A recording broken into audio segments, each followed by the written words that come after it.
Welcome back to Midnight Who Extra, and today we're going to be reviewing the First Doctor Adventures Volume 2. And this, of course, features the First Doctors played by David Bradley. So you got, on the cover, you got the TARDIS in the background, you got the First Doctor, you got Ian, Barbara, and Susan, and you got a samurai right in the corner. And it's a really kind of cool cover, definitely full of color. And on the side, of course, you got Doctor Who, the First Doctor Adventures Volume 2, picture of the First Doctor. And on the back, you got a bunch of... I got all the information about the episodes, which are, of course, the Invention of Death, and the Barbarians, and the Samurai. On the top, First Doctor Adventures, and just all the information about the set. So the first story in the box set is, of course, The Invention of Death by John Dorney. And, of course, this is the alternate cover. When you open it up, you can also see the other cover right there. And of course, disc 1 and disc 2. Adventure is right here. Is The Barbarians and the Samurai, written by Andrew Smith. This is, of course, again, the alternate cover. When you open it up, there's the main cover, and disc 1 and disc 2.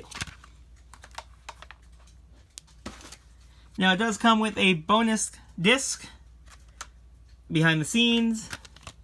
Just one disc. I really enjoy The Invention of Death. It's a very kind of normal kind of Doctor Who adventure you would expect in the 60s, but done in a very unique way. The Doctor and his friends are in a new kind of alien world like they've never ever been before, and it really opens up the door to them seeing a completely different society that they've ever seen before. These aliens have never even kind of heard about the human race. So they're kind of learning about the humans from Ian and Barbara, but Ian and Barbara are also learning about this species from them. And they can kind of learn about how each other's societies work. And you also get to see how these creatures kind of live. And it kind of is a very unique, it gives a unique perspective on these stories. Because, this story, it's not really one where these aliens are kind of the bad guys. Because they really aren't. And they're just, they're more curious about it. And their world is very unique as they don't really die. And they're just kind of always kind of live. Now, of course, though, during when the Doctor and his friends are exploring, they kind of find out that, well, one of their activities that they do does get Barbara really injured. And this leads them to trying to save her, and that gives where one of these alien creatures kind of donates a little bit of their selves to help Barbara recover. The Doctor, not being really sure if this is good, or he's kind of, skeptical of it, being his doctor-y self, and he basically says, well, I'm going to check it, so I'm going to take he takes a little bit of Barbara's blood, and he just makes sure. And that little vial of her blood leads into the climax and the big ordeal that they're going to face in this story, which is, well, this is going to cause the very first alien of this planet to die. And, of course, when I first listened to it, I was like, oh boy, yep, there's the Doctor Who. This is what's going to happen. This is going to get interesting because, of course, the first death happens right around the time they show up, which I guess happens a lot in Doctor Who. All the bad stuff happens right around the time the Doctor and his friends get there. Now, of course, the Doctor and his friends have to kind of figure out what is happening to these aliens on this planet. And as they find out, it's just one of them who is just wanting to experiment with, of course, their blood into the aliens. And, of course, the Doctor saves the day. Of course he does, and it kind of gives up where the Doctor says it's better to just leave this planet alone. We've caused enough. They kind of have to get, he kind of realizes that this time they caused just enough problems with this. And it ends on such a kind of a sad kind of note because, of course, the Doctor kind of introduced how we got the first kind of children of this world. But also you see how the aliens here, they've never faced death before. So they just don't know about that they're never coming back, that person.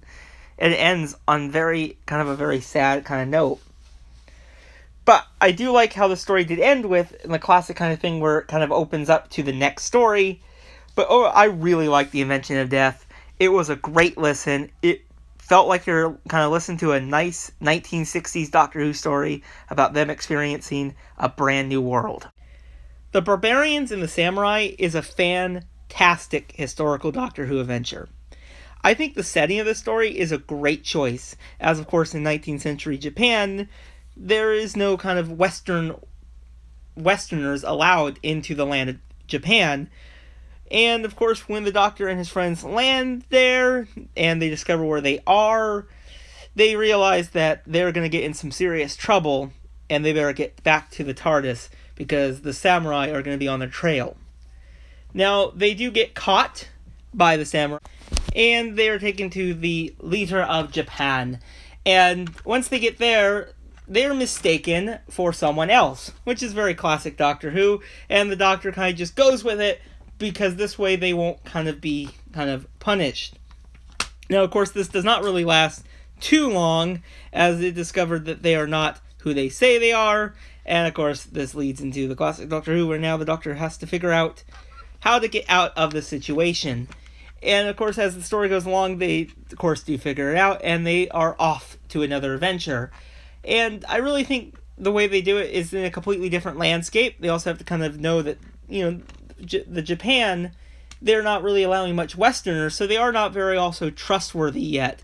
And the way they kind of do it is the Doctor has to use his he has to use every kind of bit of knowledge he has to figure out the way to get out of their predicament. And I think the writer, Andrew Smith, did a great job writing the script. It felt just like a 1960s Doctor Who historical, and the setting of it was very unique and a very cool kind of idea to take the Doctor to a place where Westerners are forbidden.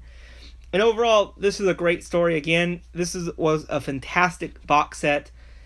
I really do like this first Doctor adventure so far. I really like the idea of how they're doing more of like a kind of a space or kind of more science fiction based story, and then they do a historical. It kind of gives two very unique stories, and I really like this, and I cannot wait for more in these First Doctor Adventures box sets. So that is my review of the First Doctor Adventures Volume 2 from Big Finish, and tell me your guys' thoughts if you listened to this one in the comments below. See you guys in the next one. Bye, everyone.